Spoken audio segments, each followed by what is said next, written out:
every product designer wants to not make an experience boring. They want to make it Yeah, fun, and the new buzzword is like gamification. So sure. how do you, like, what are some specifics that a product designer can take to have that, what did you just call it, entertaining experience? So you got to make it not scary and not boring. Well, that's tough. That's a game design problem. Does it make sense?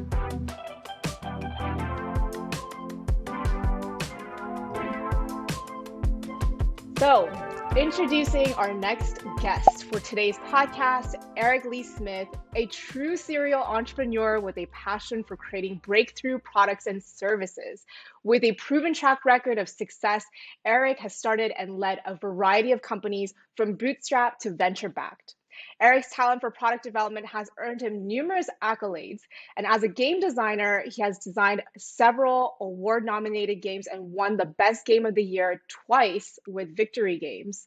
And throughout his unique career, Eric has worked on cutting edge products that manage over $2 trillion in assets, transact hundreds of millions of trades per day. He has been a key member of teams that created financial planning applications for well known companies such as Money Magazine, Fidelity Investments, and Smith Barney.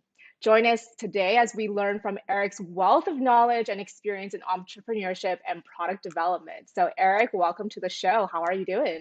Good. Thank you. Hi, everyone. So excited to have you here. So, tell us more about your journey. You were telling me before we got started that you have quite a unique experience. So, yeah, Yeah. give us a little insight about who you are and how you got here. Okay. Yeah. My career, as I mentioned, is not reproducible. It starts in a particular point in time. But to go back to it, so I'm the son of artists. My dad was an art director in a breakthrough technology called television. He was the first art director at ABC in 1954 in Dallas, Texas, the Dallas part Oh, of wow. ABC. And they didn't know what they were doing, so he made it up. And for 16 years, he was an art director in television. I did kind of the same thing in computers. And I got my first computer in 1980. It was a hand-me-down from the game company where I worked. It was an obsolete Radio Shack Model 1. And as soon as I used it and realized I didn't have to retype game manuscripts, um, I said, I will never be without a personal computer in my house for the rest of my life. And so that's what I did. In college, I went to Pratt Institute. I have a degree in fine art. I'm a photography major. I spent most of my career writing specifications for software and doing software new product development, uh, product analysis, and I've never had a single class in computer science. So I'm a creative guy. I'm a new product development specialist, um, and odd things about me. By the time I was 20, I owned 200 board games. I was a What? Oh, wow. fanatical board game guy, right? So, How do you even have time to play all of that? well, well, this is interesting. After high school, well, the richest I ever was the senior year in high school when, with my camera, I made like $3,000, right? And this was an infinite amount of Wow. money. Yeah. Infinite. As a high schooler, I could yeah. buy all the Taco Bell I wanted. I could take my friends to every movie that came out. I could put gasoline in my Rambler station wagon. I could do everything, right? So after high school, I started a business with my camera. I rented an office space in an African American life insurance company in downtown Dallas. I had 2 rooms for $50 a month. And I did that for 3 years. But that left me with a lot of time to play games. And I was so fanatical about games that I spent every waking hour playing board games. And Wow. especially military simulation games. And so when it came time to go to real college, I applied to 4 schools. I got into all 4. And one was in New York City where my favorite game company was. That's where I Mm. chose to go. And that was a life-changing experience because I became a play tester at Simulations Publications, got a Wow. minimum wage internship, got a chance to design a game called The Alamo. And it turned out well. And it's still in print 40 years later. It was nominated for Best Award Game of the Year. Didn't win, but it was nominated. And by the mid 80s, I said, I got to get out of this board game thing. I've done all these games. I've won awards. But the microcomputers here, I've got to get into software development. And so I did. I left and I became a consultant and I joined a startup in Philadelphia in '88 that was doing simulation software about business simulations. And then that transitioned. We said, why are we making games about this? Let's do the real thing. So we did. And our dozen people, I was the only person over 30 and the only one that had a wife or a husband. And everybody else was like 25 years old, right? Yeah. But we did it. We pulled it That's like the off. startup scene. Oh yeah, yeah. Oh, it was. But there were almost no VCs then, and there was no startup scene. That didn't exist. So Yeah. this is all Stone Age stuff. I know. I got a lot of white hair. Stone Age, right? But you asked where I came from. So at that company, Reality Online, we did some of the very first financial planning applications, and we did online trading systems. We did the very first one ever offered to the general public in North America through America Online and the Prodigy Network. You could actually trade stocks. That was us. And we kept that going, and we sold to Reuters in the mid '90s. We got up to about 150 employees, something like that, big data center, all that kind of stuff. And I was always the head product guy doing that. And Wow. it always weirded out the engineers. They loved working with me, and I have dear friends, many dear friends that are hardcore programmers and engineers, and they were like, I don't know where this guy comes from, but he writes good specifications. Well, because I write them like a game designer. Yeah. Well, so it sounds to me, you're like the definition of follow your passion, right? Yes. You started playing games when you were in high school, and as you said, by the time you were in college, you had over 200 games, which is crazy. I've got like two board games in my cabinet, and I'm like, oh, that's a lot as a I've got minimalist. 400 here in my house right now. I'm Oh my down I'm goodness. down from about 600. It's like, oh, we moved to Ah, Albuquerque. Got to get rid of some of yeah. these. So yeah, So you downsize. You I downsize downsized from to about 600 to 400 now. 400. Wow. What's your favorite game? Oh, it's hard to say, but I like Settlers of Catan, Ticket to Ride, Alhambra, Tesoro. Card game I'm just getting into called Arboretum. Highly recommend it. Great, Arboretum. Okay. great. Um, my wife and I really like Wingspan. It's a beautiful, all female design, by the way. Very interesting. Mm, The female game designer, entire production team female, and a truly amazing game design. And of course, wow. it's a global hit.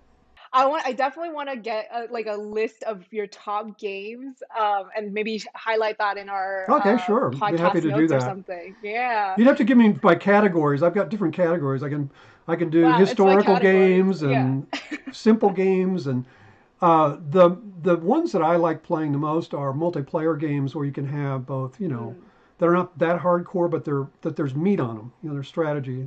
Catan is mm. really the classic of that I love at Catan. that Yeah. level. I carry that with me everywhere I go. Wherever I travel in big groups, I bring that with me. The But iPhone let's version dive the in. iPhone version is very good, by the way. What? There's an iPhone version? I didn't Oh, it even has know been that. for 10 years. Wow. No way. Oh yeah. Wow. They should advertise that better on their actual board that, there's an iPhone version. I had no idea. You I've been can playing it for if like the if last you five have if you years. want to go play one of my games, you can go to Steam and look up Gettysburg: The Tide Turns, and it's a hardcore simulation game that has animation in it, but it's turn-based. It's not real time. It's a simulation game. Okay. It's one of mine. Okay. Ah, how many games have you designed? Hmm, at least a dozen, but it's hard to say. I haven't done a count recently. I'm working on one now, as a matter of fact. I always dabble in that. I always have. So I haven't done it as a full-time profession since Mm, '86 or so. A long time, right? But I've always stayed involved. So wow, okay. So I want to dive in a little bit more about how game design has impacted your career, and then I want to come back to the games that you're designing now or the games that you've designed. okay. So tell me how game design has impacted your journey as an entrepreneur, or how that impacts you as a product leader. Yeah, okay. Well, I introduced myself as a game designer and I always did. And I had these big clients, right? Vanguard and Credit Suisse First Boston and Fidelity and you know Bank of America and all these people, right? And I would always introduce myself as an analyst. I'd say I'm a game designer. And I always have to explain that. So what does a game designer do? Well, a game designer is responsible for doing a couple of things. Creating an entertaining experience is the first one. And then there are techniques to do that. But if you don't get an entertaining experience, people don't play. And my career started in retail games. And let me tell you something. If you design a game and it comes out on a Friday, you know by the next Friday whether you've got a hit or not. So what this does is when you're judged that fast, you make sure you get things down and known. So game designers button stuff up and they do specifications. I was shocked getting in the software development industry how primitive their specifications were. They would never have gotten by Redmond or Jim at Simulations Publications. Never in a million years. Eric Goldberg. Also, what's the comparison? Well, they would, the software development would they'd do a screenshot and then they'd do 2 pages of description and they'd hand it over to the programmers and go. That's the core of what gave me the skill set to do the analysis with these big corporations that were trying to do important financial services applications for the general public. Because if they get abandoned right away, well then, financial planning is inherently kind of scary and boring. That's a bad combination. It is. Yeah. So you got to make it not scary and not boring. Well, that's tough. That's a game design problem. Does it make sense? Yeah, it makes sense, but I'm wondering how do you, because every product designer wants to not make an experience boring. They want to make it fun, and the new buzzword is like gamification. So how do you, what are some specifics that a product designer can take to have that, what did you just call it, entertaining experience? The first question is, what is a game? Well, a game is a process you go through that has a winner and a loser. It has a victor and a defeated. Now, you have active opposition or you have passive opposition, but you have opposition in a game. What does that mean?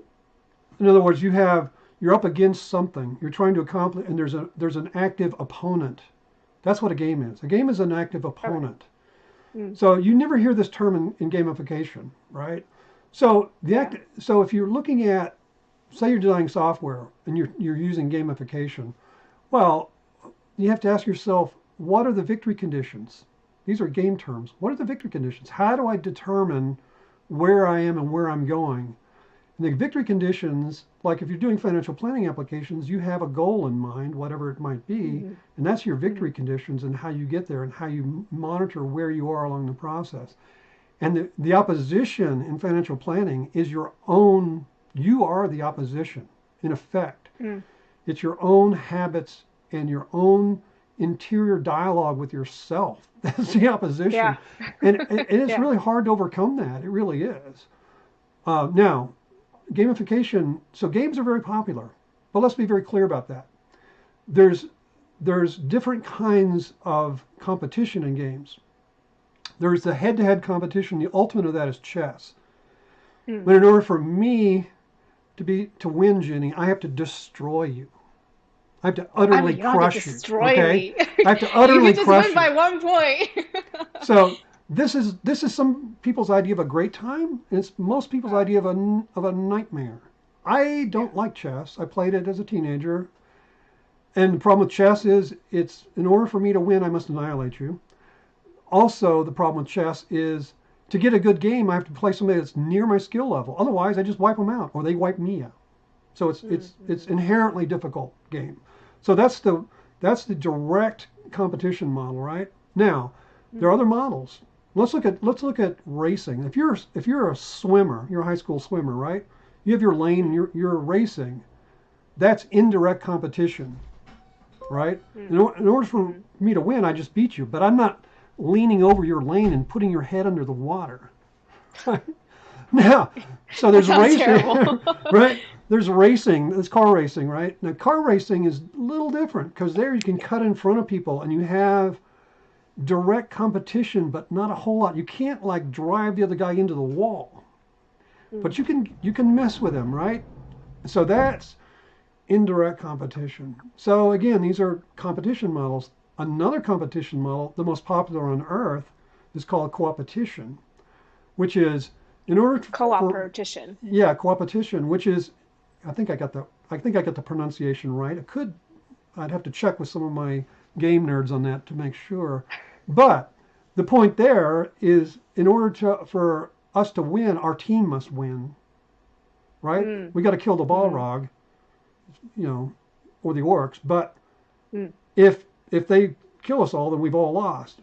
If our team succeeds, then within the team, it's where you are within the team. And I'm not actively trying to destroy one of my other team members, right? We're mm, cooperating, but we're having a competition. And it's mostly competition for glory. And this is a very important gamification for software concept, is the concept of glory. We game designers talk about it all the time, right?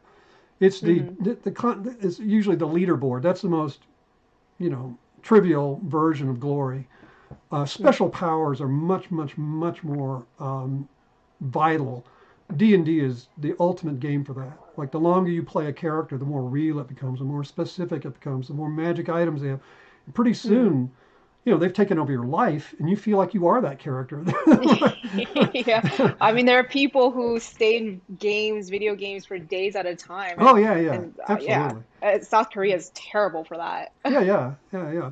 Now, there's another kind of gamification that's really super important, and that's puzzles. Puzzles are even more valuable in some ways than games as a designer to think about because they're older, they're more popular, people love them, and it's universal. All age groups, all cultures have Mm, puzzles. So gamification as a software designer, if you can put in puzzle-like elements where somebody can figure something out and something happens, that's a and it's not necessarily a win-lose thing, but it's a kind of active um, solution building over time that can be very mm, powerful. And again, this is especially true in educational software, where if you just spoon feed people education, well, that's pretty boring, right? But yeah, if you build yeah, in some sort of puzzle interactions in there, they remember what they learn. So there's yeah. puzzles and games are related, but they're different. Puzzles do not have an active opponent. They have a solution, right? Mm, hmm. So I hope that's helpful. Yeah, and so when do you use each of these techniques when building a software? Like, and I'll preface with, we have clients who come to us and they love the term gamification. They're like, "Oh, we want to make this gamified." And I don't think they really understand what that means. And for them it's like, "Oh, let's throw up a leadership board." Yeah. Okay, well, we have a leadership board for like a B2B SaaS company. I don't know how fun that's going to be for the users, right? But they just want to throw it in there just because gamification is a buzzword for them. Well, I think the answer to that is that each problem that you have that comes into your shop that you're trying to solve has a potential for gamification. All software does, all business models do, but each one is a little bit different, and so there are techniques you can use to take that question apart. What is a professional game designer um, think about? Well, here's something that you almost never hear except game designers talk about: session length. Okay, how Session like long? what is that? That is, how long is a person going to be using your software? Now, Okay. let's say you're doing a software as a solution application.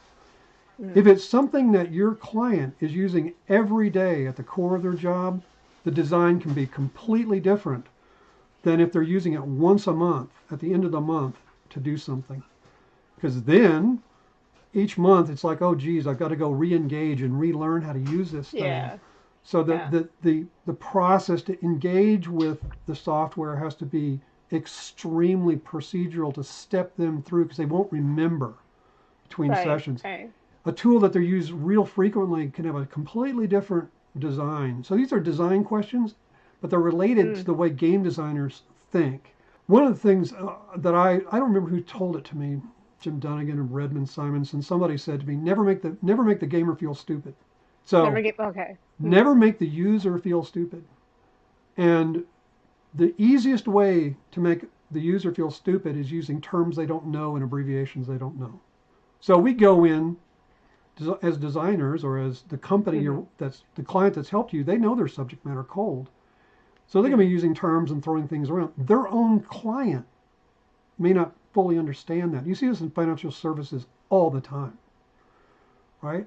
So you have to be very careful about presenting information and making the assumption. So game designers are very, very aware of things like that,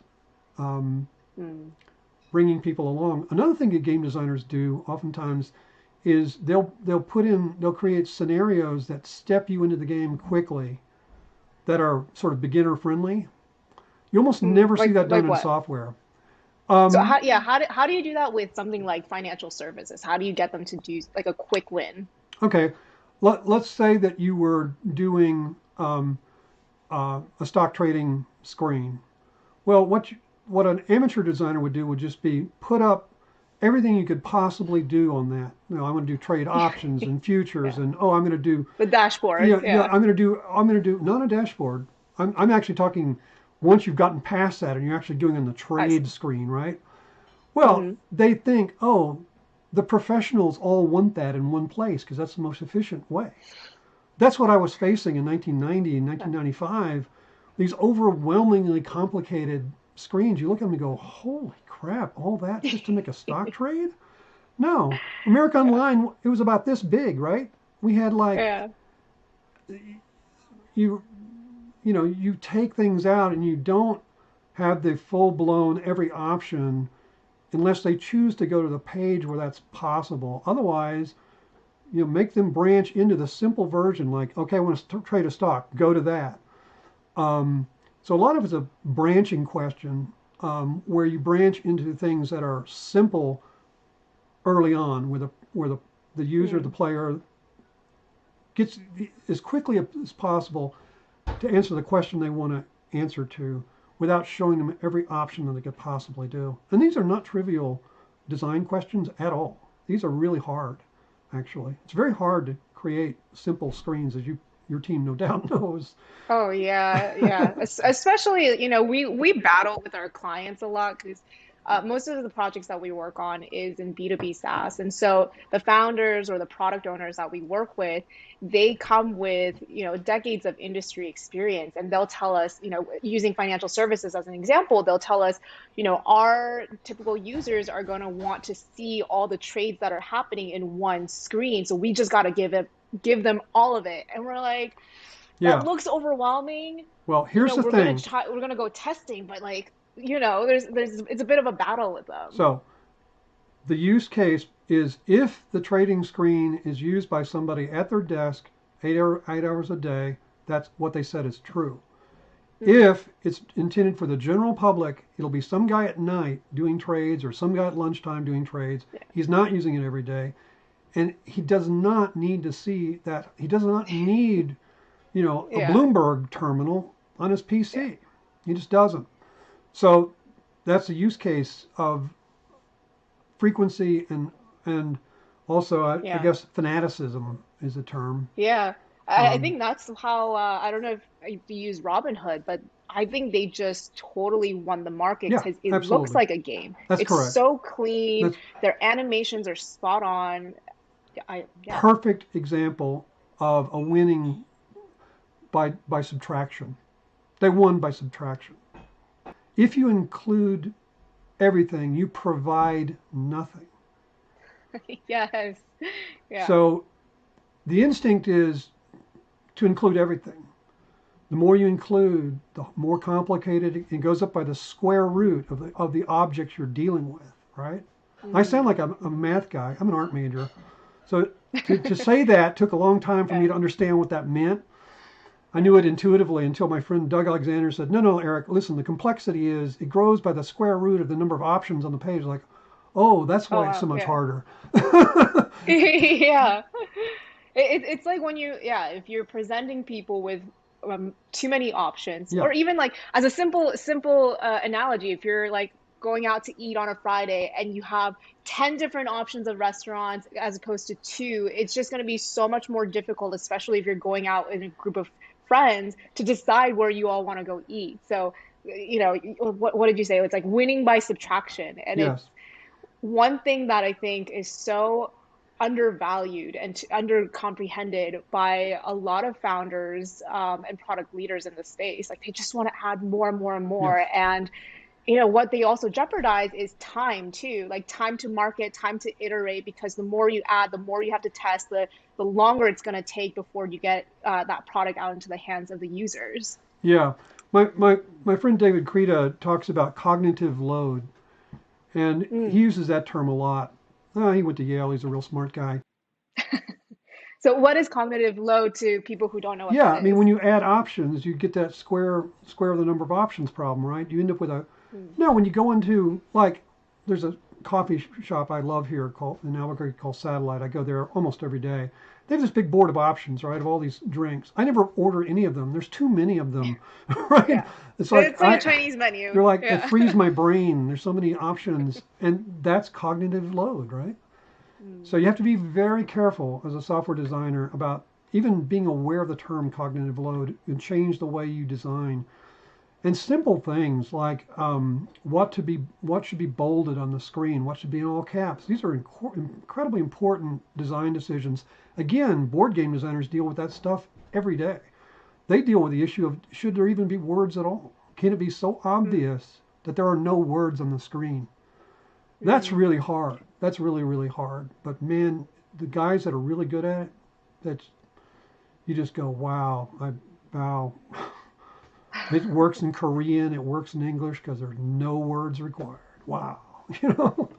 Yeah, it just transcends through different culture, different languages. So in software, one of the big parts of the process is usability testing. We have a design, we go through iterations of test, redesign before it gets shipped out into development. And I'm curious if that's very similar in the game design industry, and how often or how long is Yeah. that testing phase before it gets shipped out to the market? Well, let's talk about testing for a second. So before I got on this call, I jumped on my handy iPhone and I use a CRM to run my entire life. So I did a quick search. How many professional game designers do I know? I know 134 professional game designers. Every game designer, of those 134 professional game designers, I think 134 of them began their careers as testers. So if you want to be a game Mm. designer, become a tester first. And the way you become a tester is you become a fanatical player. You're a fanatical player and you have something to say. And you volunteer and you get involved and you call the company. People show up. If you have a game company and you have good Mm. games, people show up and want to play test. I showed up. Playtesting is super important. And again, I was shocked in software development how crude the testing was. They had, in the day, I was like, wow, this is unbelievable. And then they went the other extreme. They started creating these automatic cases where they'd write software to do the testing. It's like, oh, okay. It's too bad the users are not computers. Yeah. So that's good for stress testing, which is good. Stress Yeah. testing is good, but that's not testing. Human Yeah. testing is actually very, very difficult. And the more boring your product is, the more difficult it is to find people to do it, unfortunately. Yeah. It's really hard. Yeah. I'll tell you this, if your own staff doesn't like playing your software, doesn't like using you got an early indication that you got big problems. Big problems. So there is no magic wand on this. In fact, there's an opportunity, I believe.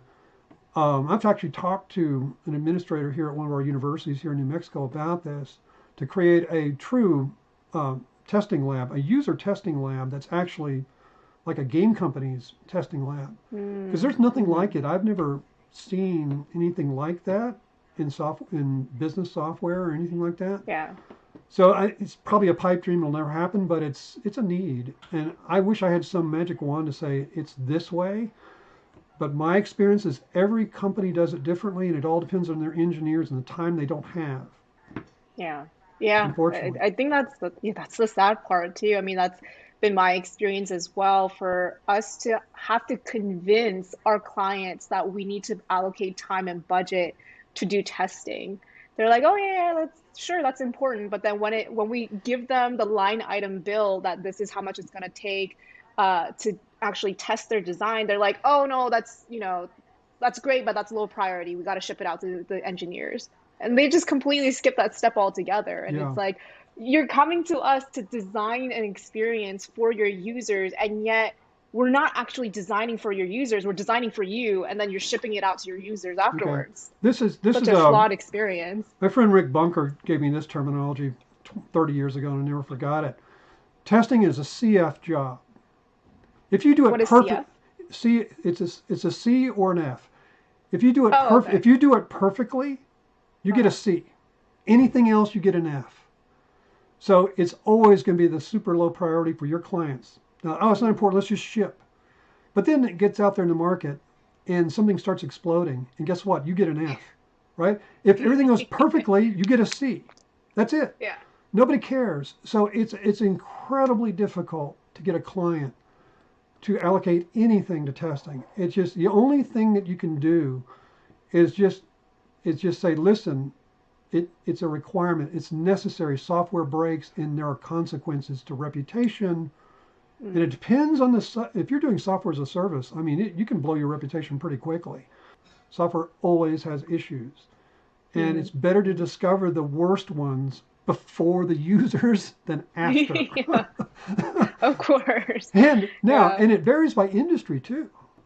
I was gonna say it just sounds like the whole industry, they're kind of prioritizing all the wrong things just based on like what we've discussed in the interview so far.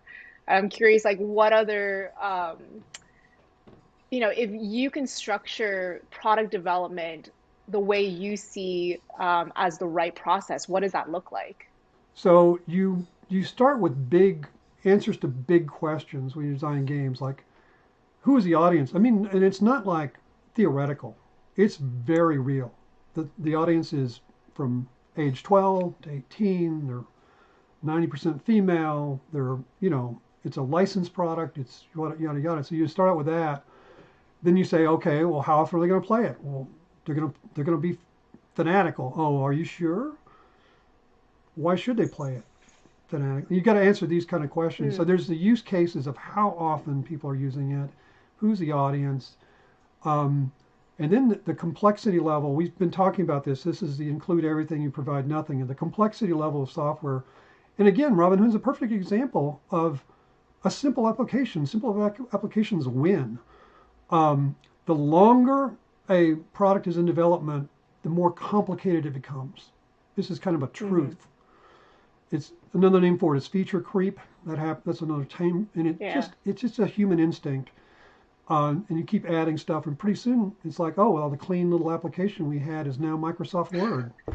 It's like, what the hell? Yeah.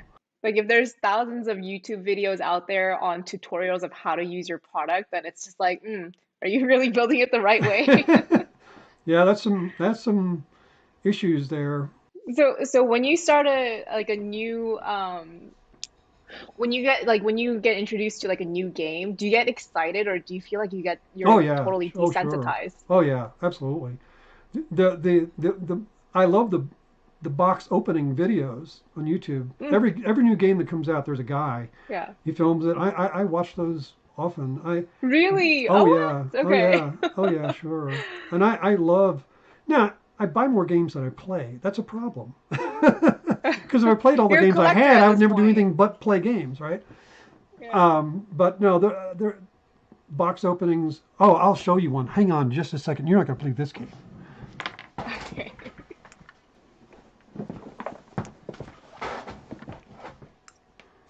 Okay, you're going to love this. This is Rococo. Okay, it's really big and it costs about $125. This is an incredibly intense game about being the fashion designer for the Oh, wow. King of France and his lady, and it's awesome. And it's got the best box opening experience I've ever seen. I mean, the pieces are it's just crazy. The crazy production values of this game that get people like me, get my heart beating. And there's others. I have Twilight Struggle is the entire Cold War. It's one of the most Mm. popular board games on Earth. It's in the top five. It's number What one is for it me. called? Twilight Struggle, Twilight Struggle. and it's Okay. it's a it's a board. It's a lightweight simulation game of the Cold War. Sounds like, well, how much Mm. fun could that be? It's crazy fun. Would you ever consider like you doing a YouTube channel with the box opening? Because you have so many games. Well, maybe I should do one for my next game. I have a game coming out this year. Maybe I'll do my own box opening. That may be a little bit too vain, but maybe I should do one about Rococo and just be an old white guy talking about how excited I am about the making dresses for the ladies of the court of Why Louis the 15th. not? Yeah. You know? I mean, there's literally a market for everything, right? So, Yeah, I'm there. but so yeah, let's coming back in full circle. I want to hear about the game that you're designing right now. Well, it's deeply. It's got one interesting aspect to a general audience. I'm actually reimagining the Battle of Gettysburg as if it happens a year earlier, which would have changed the whole course of American history if it had. And of course, the reason it didn't happen a year earlier was the Confederates lost an order. They literally had it wrapped in some cigars, and it got lost. And the Union Oh, found it and went, "Oh my gosh, they're invading. We got to cut them off." And so they cut them off. So Gettysburg and the invasion of the North was truncated in 1862. So I'm doing a scenario that says, "Oh, the cigars are never lost." And Robert E. Lee ends up in Pennsylvania a year earlier and a lot better, a lot stronger. And what might have happened? Nobody oh knows. wow. But it's a simulation. I'm using the actual forces and the forces from 1862 as if they had shown up a year earlier. That's kind of fun. It's an alternate, what they call Wow. alternative history. It's Yeah. very difficult to make a game out of because they're outnumbered 2-1 and they're on the offensive. So, Mm. but if I can do the Alamo, I can do Bentonville, right? So again, as a game designer, you have to solve problems like that. Just like as a software engineer, sometimes you're up against Mm. issues that Mm. look impossible to solve if you look at it in a conventional way, and you have to take unconventional design approaches to solve unconventional problems. So in this particular design, how much research do you do about the history, about the Confederates, Mhm. about this specific battle? How much detail do you get into before saying, okay, this is the route that I want to take, this is the direction for how the design is It going to be varies laid a out? lot, actually, but what most game designers do is they read the secondary, what they call the secondary histories, the not the primary going to the library and looking up the actual order. Although I've done that, you typically read books, history books, and you find out the broad outline of what happened. Then you dig down and to figure out who was there and who did what. You have to figure out the map. The geography is one of the most interesting things. You have to try to go back in time to get the correct geography. And Mm. with a battle like Gettysburg, that's easy. They know where every fence row was, where every tree was on that. I mean, they know everything. It's a major park. Ah, It's just this cataclysmic event. So people just documented it for the last 150 years. But that's not the case with Bentonville. In the case of Bentonville, wow. I'm doing stuff that's never been done before. There is no map. So I'm actually going through all these original sources, like hand drawn Mm. things, finding these things and like, wow, okay. And Mm. they don't agree, and you have to make judgment calls. And so it's kind of fun too, problem solving.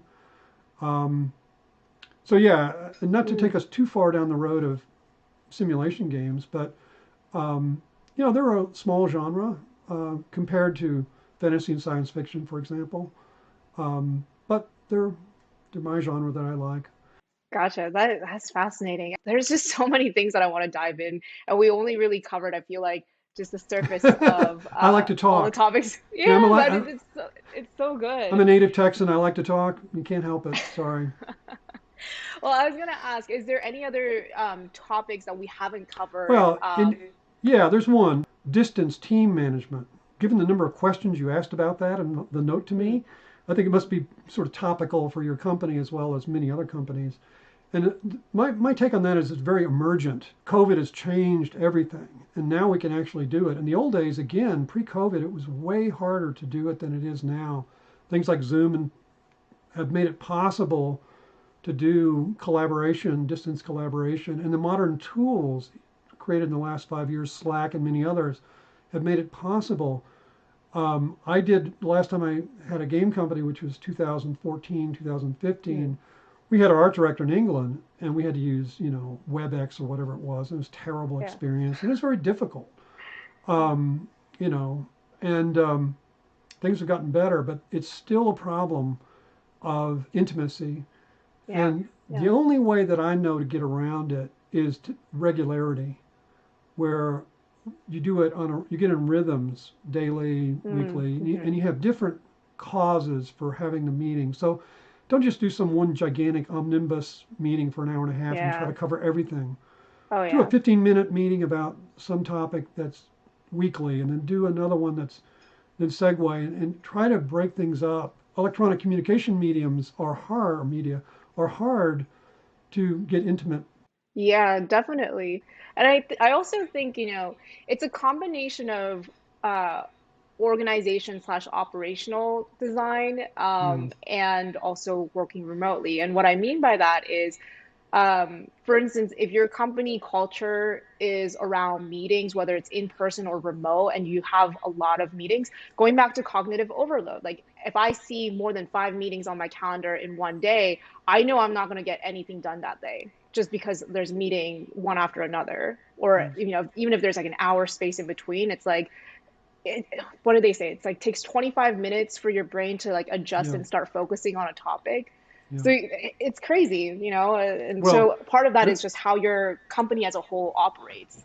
there's a quote. I don't know the exact quote. I think it's Ben Franklin. It might be John Adams, or it's one of those early revolutionary guys that says, "If you work 4 hours a day, you can feed your family. You can have a life. 4 hours." But what he Mm, means by that is 4 uninterrupted hours. yeah. And it's actually very difficult to get 4 uninterrupted hours. Yeah. It is. But if you can, Yeah. you can really, really push things forward. Oh, And this yeah. is the the on the business, in the business concept, which is from the book The E-Myth, right? He talks in that book about working on the business, which is Mm, what's the business doing and how's it doing and what's the strategy and what's the plan and what's that, versus in it, which is like what am I doing every day. And if you hmm don't watch it, you'll spend 100% of your time working in the business, hmm right? If Definitely. you'll find yourself, you know, doing nothing but software development, not doing Yeah. client exploration, finding new, not following the markets, not doing on the business. So this is an important mental model too. Is Oh, how much 100%. time are you spending on the business? Is it an Yeah. hour a week? Well, that's a problem. If Yeah. it's an hour a Yeah. day, that might be enough. But Yeah. if it's zero, you're in trouble. Yeah, because they're, as you said, one meeting after another, putting out fires. And I think there's also, at least from my personal experience, the difficulty of letting go, right? Like just thinking like, oh, this person's not going to be able to do it the way I want it to, and having that inability to say, actually, I'm going to train this person and I'm going to mentor them and, let them work in the business while I'm on the business. And I'm sure other entrepreneurs also struggle with that. I for sure struggled with that for many years. So, it's a whole mindset shift. Right. Well, one of the classics on that is in software development, if you have a team, let's say you have a team of 10 and you've got a company of 30 people and the developers are working on SaaS software and there's a development backlog as long as your arm. The management team is coming to you, Mr. Product Manager, saying, "Oh, listen, we just need to hire another engineer. You go, no, if I hire another engineer, that'll slow development down for at least 2 months. What? They have to be trained. They'll be unproductive. They'll cost us time. What? Mm, And they won't be truly productive for 3 months." And yeah. they're like, "Oh no, wait a minute. So you're saying there's nothing we can do to increase the speed of development?" Not in the short run, no. In the long run, we should hire people. IBM was developing OS2, and they had 1,000 programmers on OS2, and they were Mm, coming right after Windows, Microsoft, and DOS. And Bill Gates was asked, "So are you worried about IBM, they've got 1,000 programmers working on OS 2. He said, no, I'm not worried at all. If they had 100 programmers working on it, I'd be worried. Oh, I see, I see. The complexity of that square root of the number of players Yeah. involved, right? Number of decisions involved. There's a little bit of complexity in understanding it at first, but I got Yeah, you. I yeah, got you. exactly. It's like, oh wow, 25 would even be better. But yeah, these are Yeah. these are problems. And what other advice do you have for companies that are developing software, whether they're trying to gamify or they're trying to operate faster as a remote company? I guess the main thing on that is clarity of the priority of the work. In other words, the value of the given features. You can't afford to spend a lot of time on low value features to your customer. Now these might be high value in some way internally or whatever, but if you don't watch it, you can end up spending way too much time on the features that don't matter in the marketplace. Now, you're in the Mm, business of doing user experience. That's an area where the value is extremely high. So you don't have that problem so much. But if you don't watch it in software development, you can really end up spending vast amounts of time on single login, and is the feature value question versus its effort is a real trap. So be real. It's a product management question. Rank things by their value and their effort, and make sure you always have at least one competitive advantage level feature in development at all times.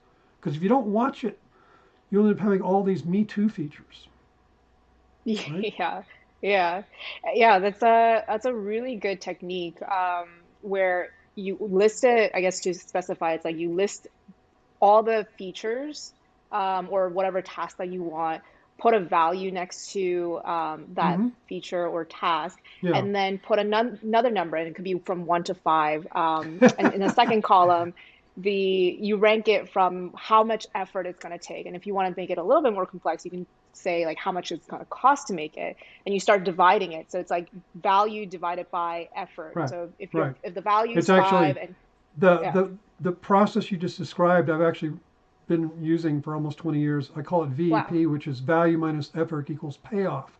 And it's funny. I use a 1 to 5 scale, but Yeah, that's but the difference between a 1 and a uh, 2 is the 2 is a double, and the difference between a 2 and a 3 is it's a double. I use the mm, powers of 2 okay. scale um, Gotcha. for bucketing, so that there's no ambiguity. Yeah. Because you can always say, is it twice as hard to do that? Well, it's whereas it's like if you use a 1 to 100 scale, what's the difference between a 67 and a 68? No one knows. Right. Right. Huh. So It's a that's great that's way how to and prioritize. I can send you my article about this if you want to Oh, I find out would more. love that. Yeah, and then we can link it in the podcast as well. But it's definitely I've looked in the market in terms of project management. I think there was only one company that took this method of the value and effort. I tried out their product. I can't remember what it's called. It's okay. I think they made it over complex. Yeah. But it's definitely a great product idea in my opinion, in case anyone wants to take it.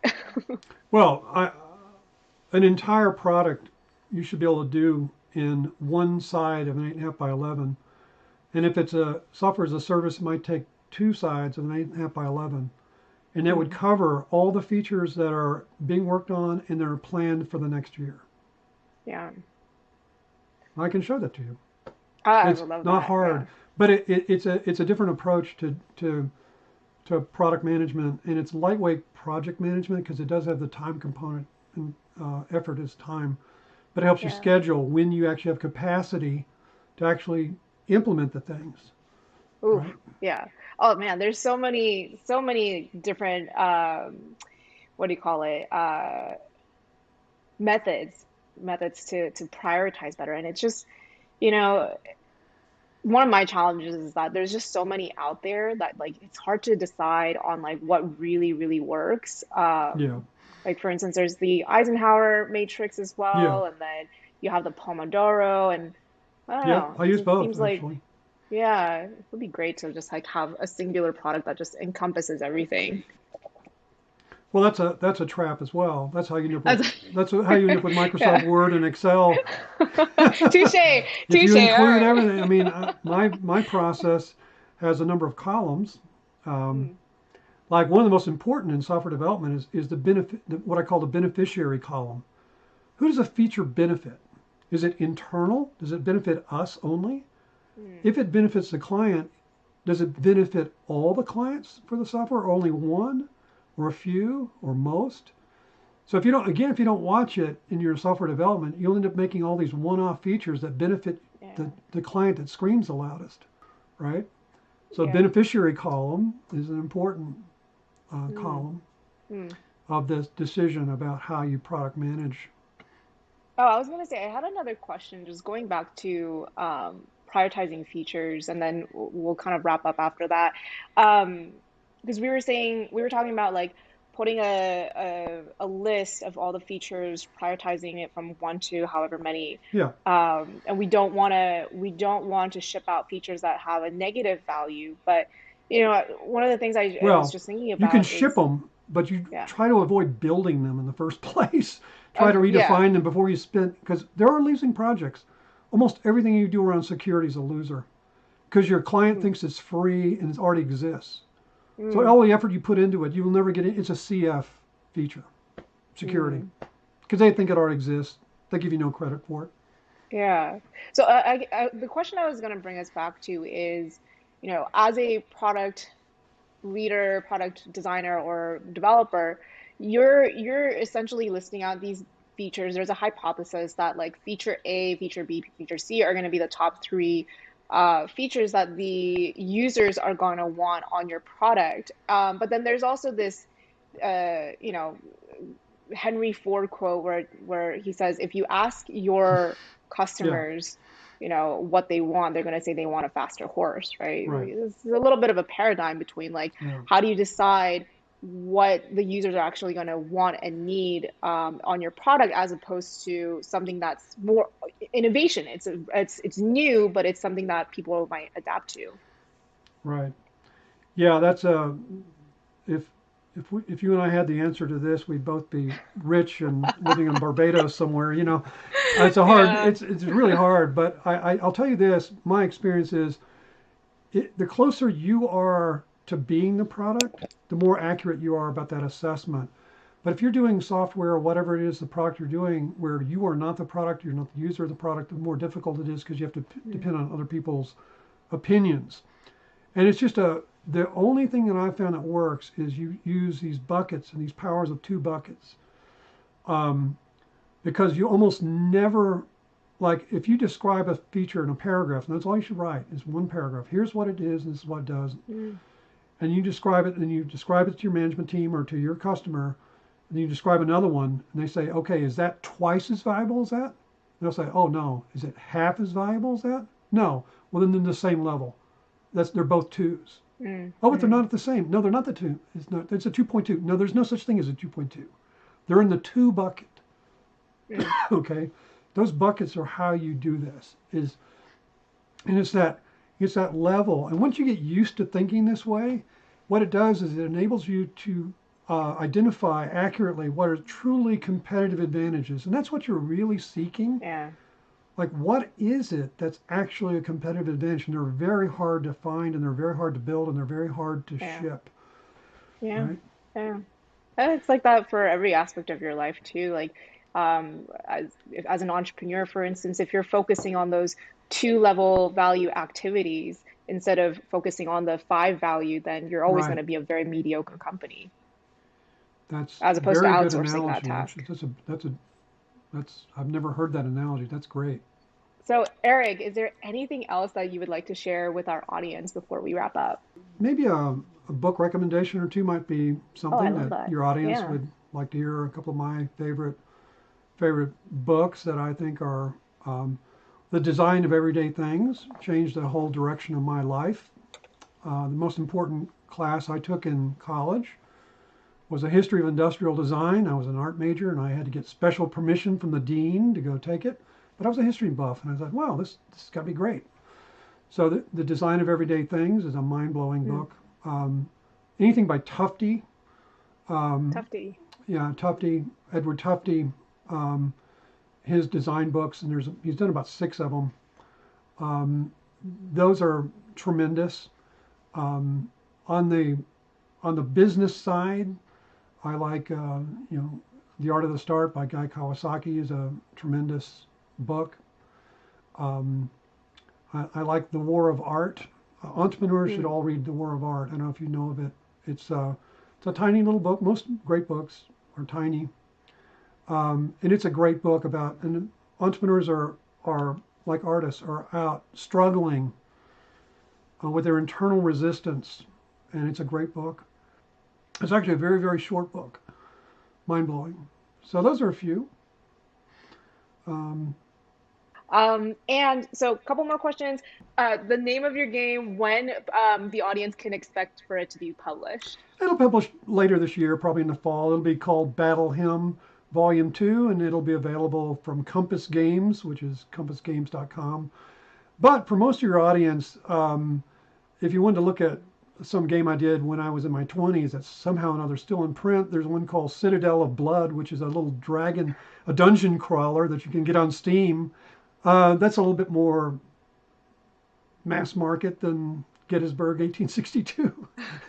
But it's called Battle Hymn. We're coming up from Compass Games in the fall. Awesome. And if people want to get in contact with you, where's the best place that they can find you?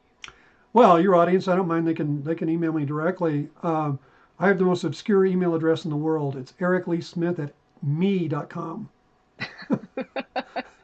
Awesome. Well, thank you so much, Eric, for your time. Really appreciate it. This has been one of the most interesting interviews I've had. And thank you, everyone, for joining us today.